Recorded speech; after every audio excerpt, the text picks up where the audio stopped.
ndeko Christian Lengalenga tofungoli sikoyo dossier ya Foner. DG ya Foner na prison. Désordre bino balobi bazali na coronavirus. Comment te ko bazonfere na muda ko na propager maladie na prison.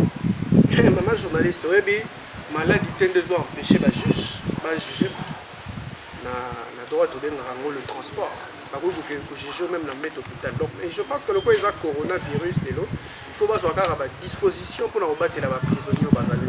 Na bambo comme tout autres là libérer les prisonniers, même libérer quelques prisonniers pour nous désengorger un peu prison. L'administration pénitentiaire peut prendre des mesures, mais je pense qu'il faut laisser la justice faire son travail. Malade des alliés, vraiment élément il faut empêcher procédure judiciaire. Il faut pas avoir à mesure. Il y a pour encadrer maladie pour qu'elle se propage dans la prison parce que c'est un peu catastrophique vu les conditions carcérales. Il y a la prison de Makala où ils allaient déjà au-delà de la capacité dans la guerre. Foner musala na ezali ya kosala entretien ya banzela e bandaki ndenge mosusu akende kozwa marché oyo ya kotonga banzela. Maman journaliste oyebi likambo ya Foner oyo ezali likambo moko soki totali yango malamu pour tozonga mwa nsima omoni mboka na biso la République démocratique du Congo mingi bayebi teke mboka oyo eza na banzela mboka mobile tokolongwa na motuka na yo awa ti oke Katanga omatine Équateur ozongi mai ndombe oke Goma nzela ezali tozali na réseau routier national. Il y a plus ou moins 45 000 km de route. Et il est vraiment, je dirais, déplorable que les lots, seuls 40 km n'est ali praticable. Le reste, c'est ça, impraticable.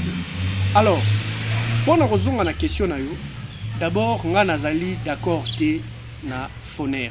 Je crois même que c'est l'occasion de dissoudre Foner. On a besoin de ça, on a 4 offices des routes. Les lots offices des routes, il y a des rapports qui existent. Il y a des rapports. Moi, en tant que consultant, j'ai un rapport de l'office des routes. J'ai un rapport de l'office des routes qui nous dit réellement, qui nous détaille les réseaux routiers nationaux, qui nous détaille l'ensemble de la praticabilité Yabaroute, mais également le montant de financement il y a Baroute Yambo Canabiso. Les office de route a besoin au moins 1,2 milliard de dollars pour bien fonctionner correctement et garder nos routes, le réseau routier praticable. Dans l'objet construction de routes, dans l'objet bien amélioration, entretien routier. Et ça c'est un 1,2 milliard. Les dossiers sont là. Les documents existent. Les rapports sont là. Mais, malheureusement, Office de route Lelo, Azalika Kana, à peu près 300 000 dollars, ou 300 millions de dollars, si je peux dire ainsi, il y a budget naïf. Donc, l'Office de route n'atteint même pas 1 milliard de dollars. Pourquoi? Parce que, ils allient un peu mécanisme moko opaque. Il y a koluka koboma mbongo na Foner. Lelo tala makambo va reprocher na DG à Foner ezali soni mingi. Na office de route wana ba cadre ya solo bazali toyebi bango. Musala esala makuna ya malamu bazali na ba ingénieur bien formé. Bayebi mboka oyo réseau routier, bayebi comment entretenir les routes et puis bayebi comment mettre en place les équipements et même stocker les équipements. Lelo office de route a ebisaki batulé bazotonga saut de mouton ya Gombe que place wana bazotonga wana ezalaki incompatible na construction wana mais tosuki wa pi construction za freiner. Office de route azana ba cadre batangi ba ingénieur bazali wana. Donc je pense qu'aujourd'hui il faut bazongi c'est la office des routes les prérogatives au bachana Foner. Il faut dissoudre ce fonds là et restituer ce fonds à l'office des routes pour donner à l'office de route réellement son rôle. Office de route azali na musala ya malam ya kosala na mboka o azali na bakadre bazangi te na société wana bakadre ya solo oyo ba ingénieur ya ponts et chaussées bazali na ba témoignage même à l'étranger que mboka na biso akoki valoriser ko salisa bango misala ya malamu. Nga nazali vraiment na soni mingi ya kotala que DG office de route azali na prison pour l'instant. Nazali na soni mingi ya kotala que DG à Foner azali interpellé pour 20 millions de dollars. Donc c'est des choses oyo lelo et que ça la matin dans mboka lokola Congo. Na lobi bien à l'entame de nos propos que réseau routier national na biso l'ensemble du réseau routier ezali 145 000 km de route. En termes de réseau routier, le Congo est interconnecté du nord au sud, de l'est à l'ouest. Déjà, interconnexion et mboka na biso et ko sala que l'Union européenne. Je le dis et je sais pourquoi. J'ai travaillé dans le plan Sénégal émergent avec le président Macky Sall et chaque année, on livrait un certain nombre de kilomètres de route.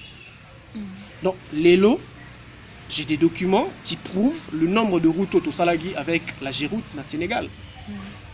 Le premier septennat à Macky Sall, Tosali plus ou moins 1225 km de route en raison de 250 km de route chaque année. Alors que le Sénégal, c'est un pays pauvre. Le Congo, c'est un pays riche. Mais, Ezosengakaka, beaucoup de sérieux. Ce pays n'est pas pauvre, il est certes mal géré. Et là, il faut réellement le président de la République, au sortir, il y a cette actualité judiciaire, tokende na ba réforme profonde dans les entreprises publiques pour que l'action publique soit contenue. Il y a un terme que il faut retenir, la territorialisation de l'action publique. Et là, c'est la territorialisation de l'action publique. Donc, na maman a télémi na coin, azote kam ngubanae, il faut sentir que l'État est là. Na papa ou azali na fonctionnaire et à l'État, il faut sentir que l'État doit fonctionner. Na moi na azali na université, ton à l'école, il faut sentir que l'État doit fonctionner. Mais ce total, la territorialisation de l'action publique est un peu moins rêve. Pourquoi? Ce n'est pas la question de volonté politique. Moi je dis non, ce n'est pas question de volonté politique. Au Congo, vous allez trouver des cadres qui sont formés, ils sont épris de bonne volonté, mais là, à côté il y a un système à commis corrompu, à commis corruptible, à commis détourneur. C'est-à-dire c'est le système qui est malade. Donc il faut commencer d'abord à soigner le système et donner le contenu na Bayimboka. Na zongeli les sous na lobby Foner, il faut un office de route pour na ko pesa office de route mbongo ya ko bongisa l'entretien routier ya mboka mobimba ko maintenir le réseau routier na biso ya 145 000 km de route. Les loso ki mboka na biso réseau routier na ezali fonctionnel. Mais pourquoi pas Togokolia fromage ya Kivu na Kinshasa? Pourquoi pas Togokolia Madeswa Bumba na Bakongo? Pourquoi pas Moutako Kolongwa Katanga ye Kinshasa na Mutuka? Donc, ils allaient rêver, ils allaient makambo existant. Ils allaient makambo ezali. Donc, partons sur l'existant et mettons de l'ordre dans les ressources, nos maigres ressources de l'État. Voilà. Merci Ndeko Christian Lengalenga. Téléspectateurs, il y a Océan News, Bolandi, Ndeko Christian Lengalenga, Ndenga si ko commenter pour notre dossier Oya Foner. Message na ezali plus ko lobela ko a lancé message na gouvernement que soki bakoki ko dissoudre Foner va confier prérogative et pas ya office de route après si pe message naie pour na koloba que système ya mboka na biso nde ezali malade. Merci beaucoup. Merci maman journaliste.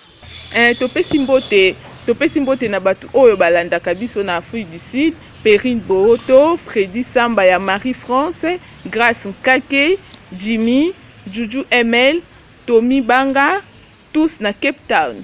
Bande na biso pe à Paris Tobo Sanité, Anita Lukombo Motema ya Sylvain Kongolo, Lydie Makangila, Nadine Makangila, Tobo Sanité na Lubumbashi, Maison beaucoup de business car à Lubumbashi.